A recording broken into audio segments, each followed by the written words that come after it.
Assalamualaikum warahmatullahi wabarakatuh. Berjumpa lagi dengan saya Wilato Budotomo dalam perkuliahan rekayasa perangkat lunak. Di mana dalam materi kali ini kita akan berfokus pada pembahasan tentang SDLC atau tentang siklus hidup perangkat lunak sendiri. Materi ini merupakan lanjutan dari materi sebelumnya, di mana materi sebelumnya kita membahas tentang pendahuluan, kemudian dalam materi ini kita akan membahas lanjutan dari itu, yaitu tentang SDLC atau siklus hidup perangkat lunak. Dalam materi ini, dalam pertemuan kali ini, saya mengharapkan kalian nanti akan memahami dan mengerti apa tentang makna dari SDLC sendiri. Termasuk juga kalian memahami tentang apa itu data proses, tentang proses activities, dan juga tentang UML. Oke, kita mulai. Di sini kita juga mengerti bahwa mempelajari sebuah SDLC merupakan sebuah keharusan dalam perangkat atau rekayasa perangkat lunak. Di mana dalam SDLC ini secara otomatis kita akan mempelajari tentang proses hidup dari perangkat lunak itu sendiri. Dan jika dirasa perlu, kita dapat mengetahui bagaimana atau bagian mana dari proses hidup tersebut yang dapat kita kembangkan lebih lanjut lagi dalam proses pembuatan sebuah perangkat lunak. Menurut pengertiannya sendiri, SDLC menurut pengertiannya dari beberapa ahli adalah sebagai berikut. Menurut Gustafson, SDLC merupakan sebuah urutan dari kegiatan yang mana di dalamnya terdapat sebuah proses atau pengembangan dari perangkat lunak. Di mana Gustafson sendiri menekankan pada kegiatan-kegiatan yang terdapat dalam proses SDLC ini, di mana kegiatan ini meliputi beberapa hal yang nanti akan kita jelaskan pada step selanjutnya. Kemudian menurut Jennifer Keynes, perangkat lunak sendiri merupakan sebuah siklus hidup yang bergantung pada proses pengembangannya, di mana proses pengembangan ini dimulai dari ide dasar hingga lahirnya perangkat lunak sendiri. Dengan menurut IEE, siklus hidup perangkat lunak merupakan sebuah periode waktu yang dimulai dari produk perangkat lunak yang dibuat dan berakhir pada produk ketika itu tersedia atau mulai digunakan. Jadi dari ini dapat kita simpulkan bahwa SDLC merupakan sebuah urutan hidup dari perangkat lunak berdasarkan dari proses perkembangannya yang ditentukan oleh pengembangan perangkat lunak itu sendiri. Jadi secara tidak langsung kita dapat memahami bahwa urutan dari SDLC sendiri merupakan sebuah urutan hidup dari perangkat lunak yang dimulai dari proses pengembangan dia atau dari proses pembuatan dia hingga menjadi perangkat lunak itu sendiri, di mana perangkat lunak nanti dapat digunakan dan juga dapat diberikan pada pengembang atau konsumen. Alurnya seperti ini, secara tidak langsung SDLC dapat kita gambarkan menjadi dua part, di mana dia ada SDLC sendiri, di mana juga dia ada namanya SLC. SDLC merupakan sebuah kegiatan yang berfokus pada requirement engineering atau proses mulai dari perencanaan, mulai dari desain, implementasi, testing, dan juga deploy atau proses pengiriman kepada konsumen. Dengan proses SLC sendiri, SLC merupakan sebuah proses yang terdiri dari dua hal, yaitu tentang maintenance dan operation, di mana proses ini akan berkembang atau dilaksanakan di sisi pengguna, di mana dia akan mengutamakan interaksi dengan pengguna dan pengembang. Sebuah proses sendiri dalam kenyataannya dia merupakan sebuah gambaran dari beberapa proses, di mana dalam deskripsinya dia merupakan proses dari sebuah perangkat lunak, di mana di dalam proses ini nanti akan digunakan berbagai macam pendekatan yang berbeda-beda tergantung dengan pengembangan perangkat lunak sendiri, termasuk juga rangka prosesnya yang akan digunakan dan juga diadaptasi sesuai dengan pengkhususan atau pengembangan perangkat lunak yang akan digunakan. Pertama, kita akan membahas tentang waterfall. Waterfall di sini merupakan sebuah proses atau pengembangan perangkat lunak yang dia mirip dengan air terjun, mirip dengan aliran air, di mana dalam proses waterfall ini proses pengembangan perangkat lunak dilakukan dengan berurutan dari satu proses ke proses yang lainnya. Dan itu proses ini saling simultan antara satu proses sebelumnya dengan proses yang lanjutannya. Dalam waterfall terdapat 5 macam proses utama, di mana dia dimulai dari requirement definition, kemudian ke system and software design, selanjutnya ke implementation dan unit testing, kemudian ke integration dan system testing, kemudian terakhir ke operation and maintenance, di mana setiap proses ini saling berkesinambungan, saling berhubungan antara satu dengan yang lainnya. Requirement dan analysis definition merupakan sebuah tahapan yang dapat fokus pada spesifikasi sistem, fungsi sistem, rincian sistem, dan hal penting yang lainnya yang dapat dikonsultasikan atau didiskusikan dengan pengguna atau konsumen terlebih dahulu. Ini merupakan sistem awalan sebelum kita membuat sebuah proses atau sebuah pengembangan perangkat lunak, di mana sistem awalan sendiri merupakan sebuah sistem yang dia saling berhubungan antara pengembang dan juga konsumen, di mana proses ini nanti akan dilalui bersama oleh kedua belah pihak. Kemudian ke sistem and software design, di mana dalam tahapan ini nanti akan berfokus pada pembuatan spesifikasi perangkat lunak yang dibutuhkan, termasuk juga bagaimana penyusunan alur sistemnya, perancangan desain mukanya dan sebagainya dilakukan dalam tahapan ini. Kemudian ke tahapan implementation dan unit testing, di mana dalam tahapan ini nanti sudah terwujud sebuah perangkat lunak, sudah terwujud sebuah program di sini, di mana program ini harus melalui sebuah tahapan namanya testing atau verifikasi, di mana verifikasi sendiri dapat digunakan untuk mengetahui sejauh mana perangkat lunak ini sudah memenuhi, sudah sesuai dengan harapan atau kebutuhan yang dibutuhkan oleh konsumen. Proses yang keempat adalah integration and system testing, di mana dalam proses ini nanti akan diintegrasikan dan juga ditunjukkan sebuah sistem secara lengkap.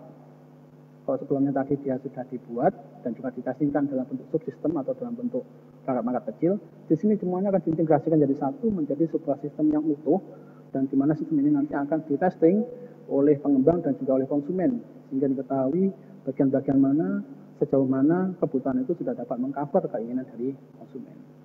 Yang terakhir adalah tahap dari operation and maintenance, di mana dalam proses ini merupakan sebuah proses yang panjang, di mana dia nanti berhubungan dengan bagaimana pengoperasian sehari-hari dari sistem itu, dan juga bagaimana nanti proses untuk perbaikan dalam sistem itu dalam hal-hal sehari-hari atau dalam pengoperasian selanjutnya nanti.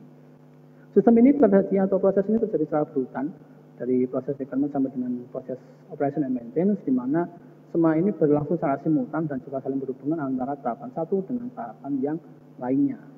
Di mana tahapan yang lainnya dia akan sangat mempengaruhi pada tahapan selanjutnya, termasuk juga tahapan selanjutnya nanti akan mempengaruhi tahap-tahap pada tahapan yang akan dimulai pada tahap yang lanjutan nanti.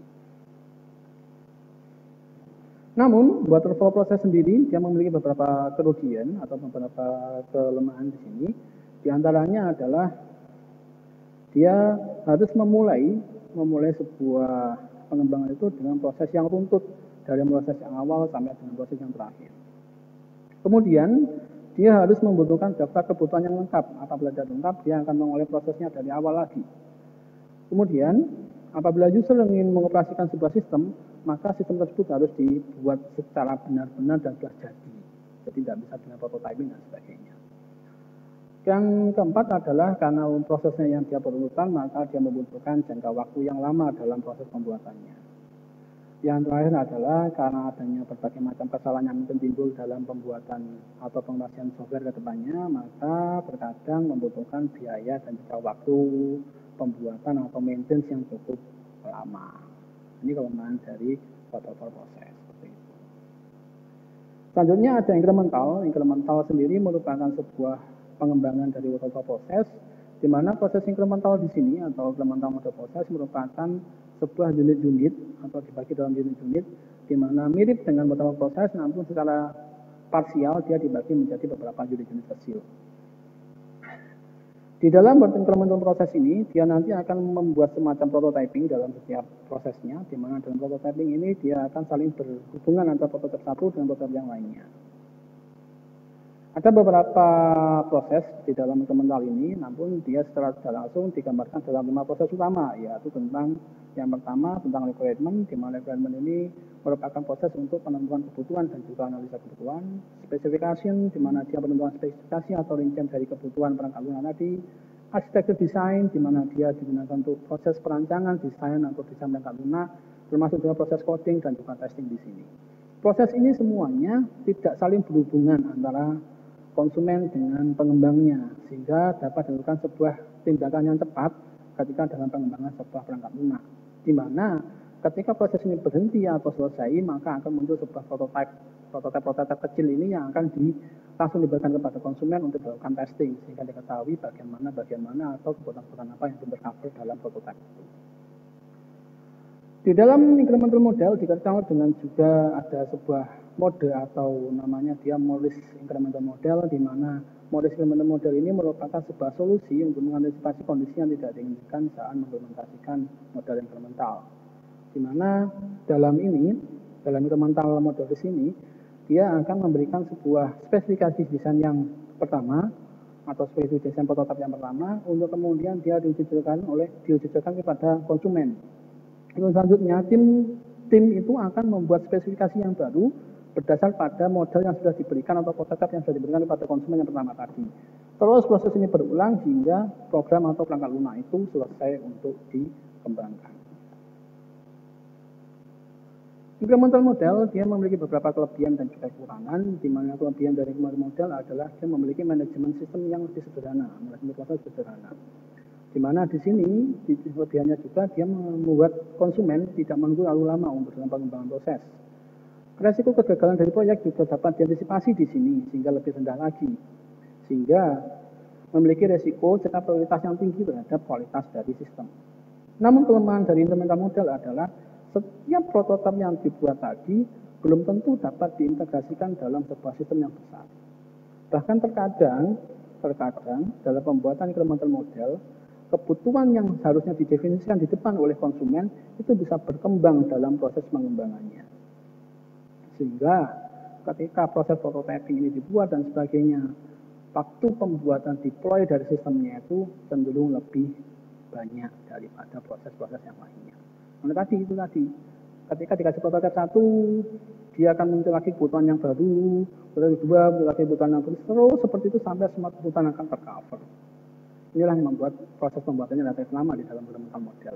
Namun, dia akan setiap part-partnya ini dia dapat dihubungkan satu dengan yang lainnya sehingga konsumen setidaknya punya gambaran tentang bagaimana pengembangan sistem ke depannya. Nah, gambarannya seperti ini, di mana dia ada sebuah analisa, di mana dia mulai dari mana itu mengembangkan sebuah kode-kode atau sebuah hasil akhir dari incremental model sendiri. Yang terakhir ada namanya spiral model. Spiral model di sini bergambar seperti dengan lingkaran seperti itu, di mana dia memiliki sebuah alur yang jelas hingga mendapatkan sebuah goal dari perangkat lunak. Alurnya seperti ini, di mana dia spiral model diawali dengan proses planning di mana di sini melakukan perencanaan dan juga proses untuk menganalisa dari kebutuhan konsumen itu.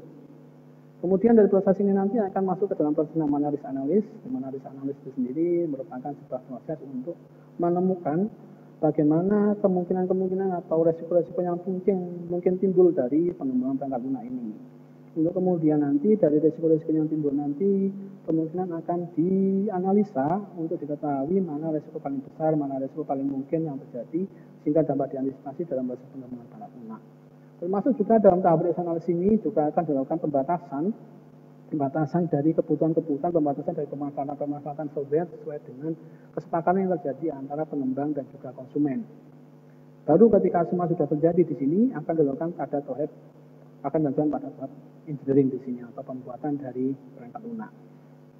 Selanjutnya setelah engineering atau proses pembuatan akan dilakukan proses construction dan release, di mana proses ini akan melibatkan konsumen untuk perilisan dan juga pengujian dari perangkat lunak. Untuk kemudian dilanjutkan pada proses namanya customer evaluation, di mana dalam proses ini nanti customer akan memberikan evaluasi atau memberikan sebuah masukan dan juga kritikan terhadap pengembangan perangkat lunak yang sudah dibuatkan. Selanjutnya dari ini nanti setelah evaluation maka baru masuk ke dalam tahap selanjutnya, di mana ketika ada kritikan, mungkin ada yang kurang dari perangkat lunak ini akan muncul ke dalam tahap selanjutnya, yaitu tahap tentang communication. Komunikasi sendiri merupakan komunikasi antara konsumen dengan pengembang untuk menemukan atau melanjutkan bagaimana perangkat lunak ini akan dikembangkan dalam tahap selanjutnya. Proses ini akan terus berulang dalam pelaksanaannya hingga ditemukan sebuah perangkat lunak yang sesuai dengan kebutuhan konsumen. Nah, ketika sudah memenuhi kebutuhan konsumen, maka proses ini akan berakhir atau end. Makanya digambarkan tadi spiral seperti dengan lingkaran di mana dia akan selalu berkembang, lalu melebar sesuai dengan kebutuhan konsumen sehingga dapat dipenuhi kebutuhan konsumen itu. Dalam spiral ada beberapa proses standar atau beberapa proses yang dilalui, di mana tentang proses ini biasanya terdapat di dalam spiral atau tata-tata dalam spiral model. Yang pertama adalah tentang requirement analysis and definition, di mana dalam proses ini nanti akan berfokus pada bagaimana pendefinisian sebuah sistem, bagaimana tentang kebutuhan sistem, bagaimana tentang hasil atau tujuan dari sistem itu dibuat, di mana proses ini nanti akan dikonsultasikan bersama antara pengembang dan juga konsumen atau pengguna. Kemudian ada System and Software Design, di mana di sini berfokus pada tentang desain dan juga tentang bagaimana perancangan sebuah sistem ini berdasarkan pada risk analisa sudah dibuat dan juga berdasarkan kepada analisa kebutuhan sudah dilakukan bersama dengan konsumen dan tadi. Termasuk juga sistem and design di sini itu juga termasuk sudah memasukkan pada batasan-batasan dari perangkat lunak yang tadi dikembangkan tadi. Kemudian ada implementation, di mana dia akan diimplementasikan dan juga di testing di sini bagaimana tentang pembuatan perangkat lunak ada terdapat pada tahapan ini dan juga proses testingnya terdapat di dalam tahapan ini juga. Nah, itu tadi tentang model proses dari perangkat lunak, di mana model proses ini merupakan model proses yang umum digunakan dalam pengembangan perangkat lunak, di mana perangkat lunak itu dapat dikembangkan sesuai dengan kebutuhan dari konsumennya dan juga sesuai dengan kondisi yang ingin dicapai atau tujuan dari perangkat lunak itu dicapai. Terus selanjutnya tentang proses activities. Proses activities merupakan sebuah kegiatan yang dia merupakan tindak lanjut dari model proses tadi, di mana proses activities ini berhubungan dengan kegiatan-kegiatan yang akan digunakan atau dilaksanakan selama proses pengembangan perangkat lunak. Pengertiannya menurut beberapa ahli, diantaranya adalah tentang dari Summerville. Proses perangkat lunak sendiri atau proses activities merupakan sebuah rangkaian kegiatan teknis, kolaboratif, dan manajerial. Jadi berfokus pada teknis menurut dia. Dan juga kolaboratif dan juga manajerial yang diselingi dengan aktivitas untuk menentukan, merancang, menerapkan, dan menguji sistem perangkat lunak untuk mencapai tujuan keseluruhan. Jadi dia digunakan untuk merupakan kegiatan teknis untuk menunjang dari proses model sebelumnya. Menurut placement, proses perangkat lunak merupakan proses untuk menyatukan berbagai lapisan teknologi atau proses yang memungkinkan pengembangan perangkat lunak yang rasional dan tepat waktu. Ya. Jadi proses-proses yang terdiri dari beberapa hal tersebut disatukan dalam satu bentuk proses perangkat lunak yang digunakan untuk mengembangkan perangkat lunak atau menunjang dari model proses tadi yang dilakukan secara rasional dan dalam jangka waktu yang tertentu sehingga dapat tepat waktu. Sedangkan menurut IEA, proses perangkat lunak merupakan serangkaian aktivitas, metode, praktek, transformasi yang digunakan untuk mengembangkan, memelihara perangkat lunak dan hal-hal yang terkait. Ya. Jadi dia berhubungan dengan aktivitas-aktivitas kegiatan, metode, praktek-praktek yang mungkin dilakukan, termasuk juga proses transformasi atau perubahan yang ditujukan untuk mengembangkan dan memelihara perangkat lunak, ya, berarti dia sudah masuk dalam model prosesnya, dan juga hal-hal dalam model proses itu yang terkait. Jadi proses perangkat lunak merupakan sebuah kegiatan yang secara tidak langsung dia mensupport dari model proses yang digunakan dalam pengembangan perangkat lunak. Nah, ada beberapa hal di sini dalam proses activities atau proses perangkat lunak yang biasa atau basic ditemukan dalam prosesnya. Yang pertama adalah tentang software specification, di mana di dalam kegiatan ini akan dibahas tentang fungsi dan juga pengoperasian perangkat lunak, di mana di dalam pengoperasian perangkat lunak itu dan juga fungsinya harus ditentukan tentang batasannya. Yang kedua tentang software design dan implementasi, di mana di dalam kegiatan ini berfokus pada kegiatan untuk mendesain dan juga memenuhi spesifikasi yang sudah ditentukan untuk kemudian diimplementasikan dalam bentuk desain dan juga coding atau perangkat lunak. Kemudian ada software validation, di mana dalam perangkat lunak tersebut atau proses perangkat lunak ini dalam pengembangan modelnya tadi harus dilakukan proses namanya validasi atau diujikan untuk memastikan fungsi dan performanya sudah sesuai dengan yang diharapkan. Yang tadi ada namanya software evaluation, yang dimana di sini perangkat lunak yang dimiliki setidaknya harus dapat dikembangkan untuk memenuhi kebutuhan-kebutuhan yang mungkin atau senantiasa berubah ke depannya. Oke, kita bahas detailnya ya.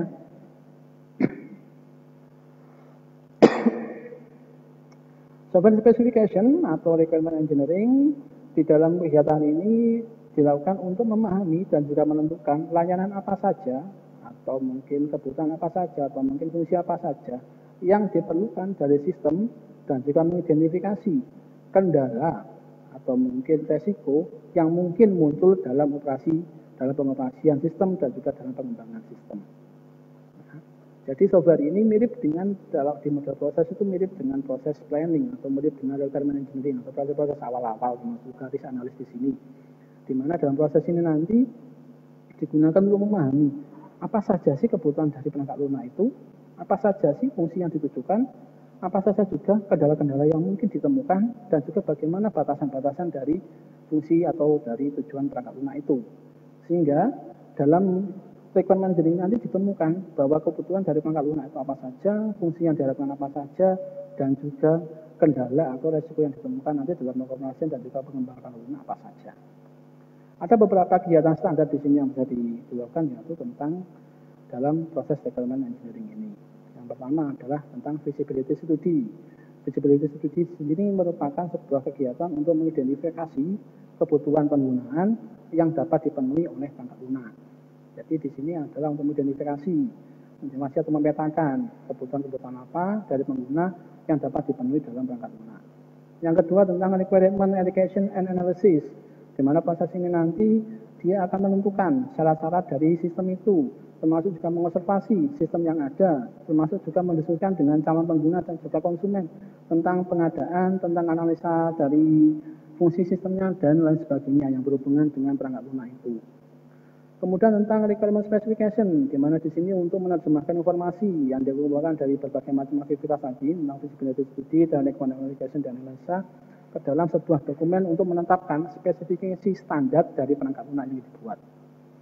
Yang keempat adalah tentang requirement validation, di mana di sini untuk melakukan pengecekan kembali dari proses sebelumnya untuk mendapatkan tentang bagaimana peserta perangkat lunak yang dibuat, bagaimana tentang fungsi perangkat lunak yang dibuat, bagaimana tentang kebutuhan perangkat lunak yang dibuat, termasuk juga spesifikasinya, termasuk juga batasan-batasan di dalamnya. 4 hal ini yang biasanya dilakukan dalam proses requirement engineering. Ya, dia mengidentifikasi feasibility study, dia kemudian menganalisa kebutuhan dari konsumennya, requirement allocation analysis, dan menganalisa untuk kemudian dia melakukan bagaimana tentang pemetaan analisa dan juga pemetaan tentang batasan-batasan sistemnya, kemudian dia menentukan spesifikasi dari sistemnya, dan terakhir adalah memvalidasi semuanya sehingga mendapatkan sebuah gambaran sistem yang utuh di sini. Nah, gambarannya seperti ini dia. Feasibility study yang akan menghasilkan sebuah laporan, kemudian masuk ke dalam requirement allocation, di mana dia akan mendapatkan sebuah model sistemnya, ya, model sistemnya bagaimana yang cocok. Kemudian masuk ke specification, dia akan mendapatkan user end system, ya, user system requirement atau kebutuhan dari sistem dan juga kebutuhan dari penggunanya digambarkan dalam spesifikasi yang jelas.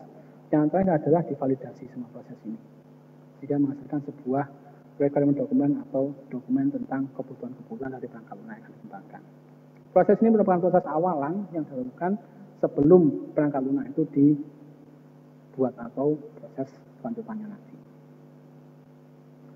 Yang kedua ada proses software design and implementation, di mana dalam proses ini merupakan proses untuk mengubah spesifikasi perangkat lunak yang sudah dibuat dalam proses sebelumnya menjadi sebuah sistem yang dapat dieksekusi.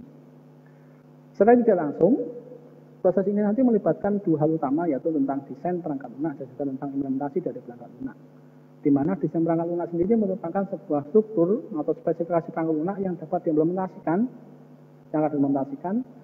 sesuai dengan model dan struktur yang data yang digunakan dalam sistem, termasuk antarmuka dan juga komponen-komponen sistem dan juga algoritma yang akan digunakan dalam sistem nanti. Jadi di sini sudah ditentukan dalam desainnya nanti bagaimana tentang model antarmukanya bagaimana, tentang algoritma digunakan bagaimana, termasuk juga komponen-komponen sistemnya bagaimana diterjemahkan dalam sebuah kegiatan ini, desain dan implementation. Nah, dalam kegiatannya ada 4 bagian utama di sini, yaitu tentang architectural design, interface design, komponen design, dan juga database design. Architectural design itu sendiri merupakan sebuah kegiatan yang berfokus pada struktur atau sistem dari perangkat lunak sendiri. Nah, kemudian ada interface design, di mana dia berfokus pada tampilan dari antarmuka perangkat lunak sendiri. Terus ada komponen desain, di mana dia berfokus pada cara kerja sistemnya, termasuk juga database design, dia berfokus pada bagaimana tentang penyimpangan sistemnya. Ini ingat, ini desain ya, desain jadi gambaran-gambaran atau mungkin gambaran-gambaran dan juga membuat sebuah dasaran untuk nanti dimasukkan ke dalam proses implementasi atau proses codingnya. Gambarannya seperti ini dia akan mendesain namanya inputan di sini. Ini termasuk dengan arsitektural design, di mana dia akan mendesain bagaimana platformnya informasi atau taman depannya bagaimana, requirement kebutuhannya, data spesifikasinya bagaimana, terus selanjutnya dia dimasukkan ke dalam design activities.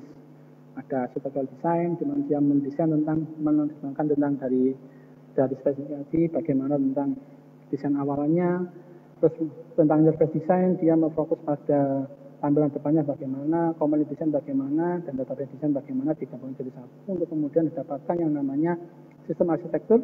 Sistem arsitektur itu tadi untuknya tentang requirement atau tentang kebutuhan dasar, kemudian database spesifikasi, gambaran database-nya seperti apa, menggunakan variabel apa, menggunakan sejauh mana lengnya dan sebagainya. Di sini ditentukan termasuk juga jenis-jenis dari gambarannya seperti apa database-nya itu. Terus interface-nya bagaimana dia tampilan DDP-nya, termasuk juga komponen-komponen apa yang mungkin muncul dalam proses implementasi ke depannya. Proses inilah yang namanya tentang desain atau meliputi kegiatan desain. Setelah proses software requirement dan juga software implementation and design, tahap lanjutannya adalah tentang software validation, di mana dalam software validation ini digunakan untuk menunjukkan bahwa sistem sesuai dengan spesifikasi dan juga memenuhi harapan dari pelanggan. Kenapa sebuah sistem harus memenuhi sesuai dengan spesifikasi dan memenuhi harapan pelanggan? Karena sistem itu nanti akan digunakan oleh pelanggan secara sehari-hari atau dalam kegiatan sehari-hari. Maka dalam software validation ini akan dilakukan pengujian sistem atau pengujian program, di mana diharapkan dalam pengujian ini nanti akan diketemukan bagaimana alur sebuah sistem atau jalannya sebuah sistem itu, dan apakah sistem itu sudah memenuhi dari harapan-harapan yang diberikan oleh pelanggan atau kebutuhan yang digunakan oleh pelanggan atau konsumen tadi. Pengujian program di sini dia di mana sistem akan dijalankan dengan menggunakan data-data pengujian yang digunakan untuk memeriksa apakah sistem itu sudah memenuhi dari tujuan dan fungsinya. Ada beberapa kegiatan utama di sini dalam proses software validation ini. Yang pertama adalah kegiatan tentang development testing atau kegiatan tentang pengujian dalam sebuah komponen-komponen sistemnya atau pengujian dalam komponen sistemnya. Di mana dalam pengujian ini dilakukan untuk mengetahui fungsi dari setiap komponen yang ada di dalam program itu. Kemudian ada sistem testing yang kedua, di mana sistem testing ini dia berfokus pada pengujian dari sebuah sistem yang terintegrasi, di mana dalam pengujian ini ditujukan untuk menemukan kesalahan-kesalahan yang mungkin timbul dari interaksi antar komponen. Dari kalau tadi yang pertama adalah pengujian tentang komponen itu biasanya digambarkan dalam bentuk menu dalam program itu. Jadi pengujian dari fungsi dari setiap fungsi dari menu-menu tadi. Yang satunya adalah pengujian tentang sistem testing atau bagaimana interaksi antar menu tadi, apakah terjadi kesalahan atau tidak. Yang ketiga adalah accepting testing, di mana dalam pengujian ini dia menggunakan pengujian dengan menggunakan data nyata. Kalau tadi yang proses pertama dan kedua adalah menggunakan data penguji, selanjutnya dia menggunakan data nyata yang digunakan ditujukan untuk mengetahui kesalahan sistem yang mungkin terjadi ketika dilakukan uji coba secara nyata. Tiga proses ini merupakan tiga proses utama yang dilakukan dalam software validation. Gambarannya seperti ini, di mana dia bermula dari requirement specification. Ketika sudah dipenuhi, maka dia akan melakukan sebuah sistem specification, sistem desain, kemudian detail design. Ketika pengujiannya dia akan menggunakan semacam metode seperti ACT test, seperti tadi, regression, dan juga sub-integration system dengan menggunakan modul dan juga dengan menggunakan unit kode yang sudah ditentukan atau data uji tadi. Harapannya dari proses pengujian ini adalah kita dapat mengetahui sebuah sistem apakah sudah berjalan sesuai dengan fungsi dan tujuannya dengan menggunakan pengujian, baik menggunakan pengujian dengan menggunakan data uji maupun pengujian dengan menggunakan data yang nyata. Terakhir adalah namanya software evolution, di mana software evolution di sini merupakan gambaran atau secara langsung menggambarkan tentang proses lanjutan ketika sebuah software sudah digunakan atau sudah dipakai oleh konsumen. Software evolution sendiri berfokus pada fleksibilitas perangkat lunak, di mana fleksibilitas merupakan salah satu alasan utama mengapa perangkat lunak itu dapat digunakan oleh konsumen. Harapannya apa dengan fleksibilitas nanti beberapa perangkat lunak atau perangkat lunak itu dapat digunakan secara bersama-sama dengan beberapa perangkat lunak, termasuk juga dapat digunakan untuk membuat sebuah sistem atau membuat sebuah kegiatan yang dia kompleks dan juga besar.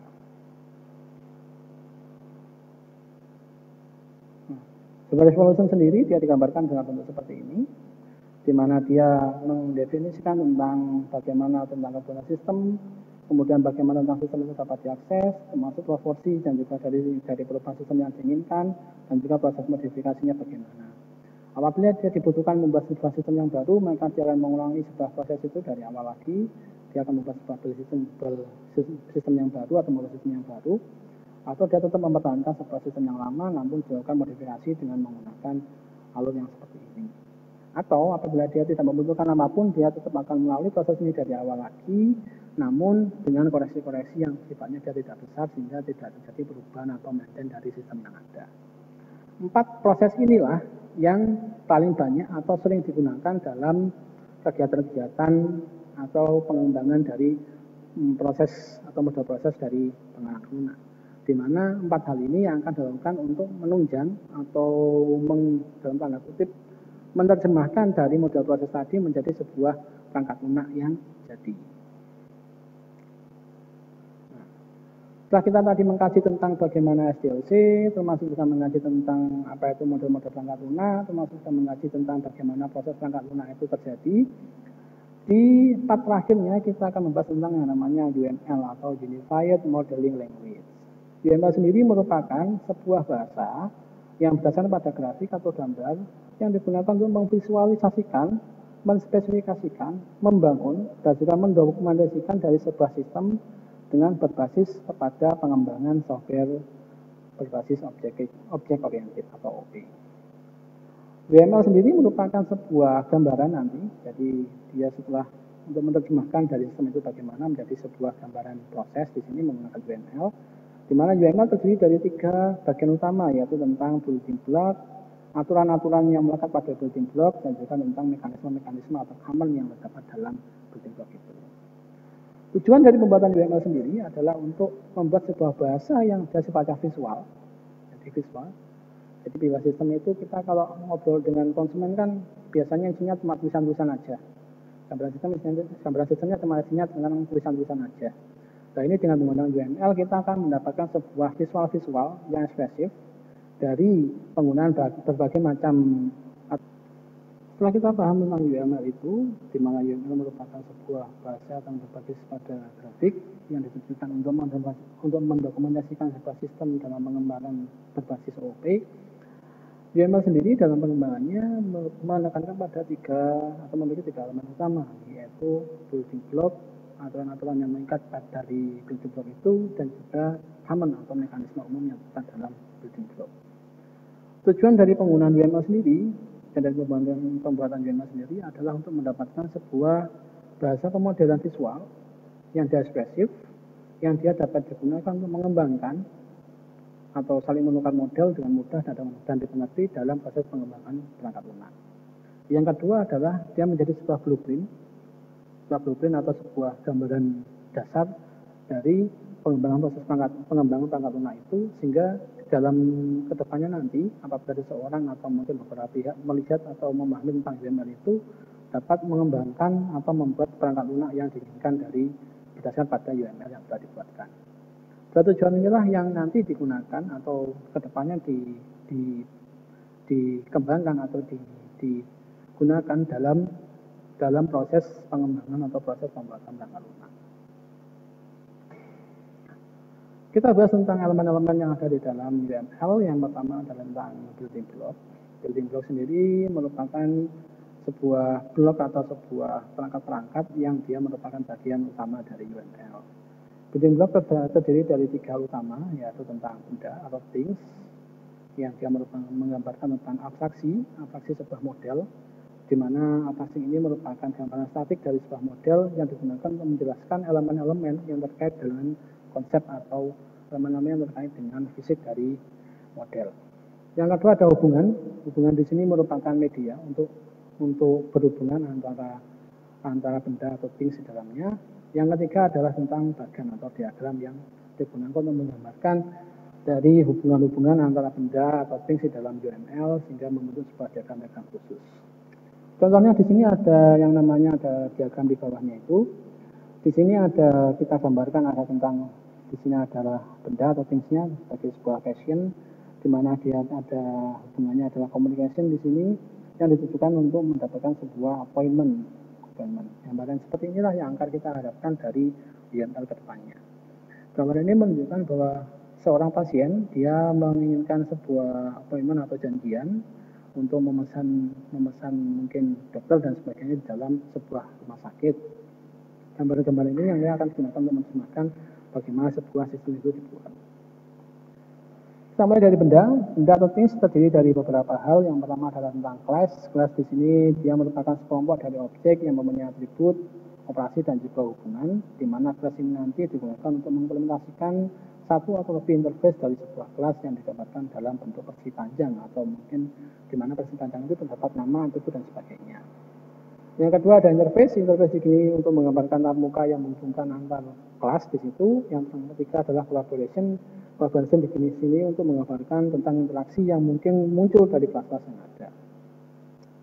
Yang keempat ada use case. Use case di sini untuk menggambarkan tingkah laku dari benda-benda atau things yang mungkin direalisasikan. Yang kelima adalah node. Node di sini menunjukkan tentang fisik dari elemen-elemen yang mungkin dijalankan dalam sebuah komputer.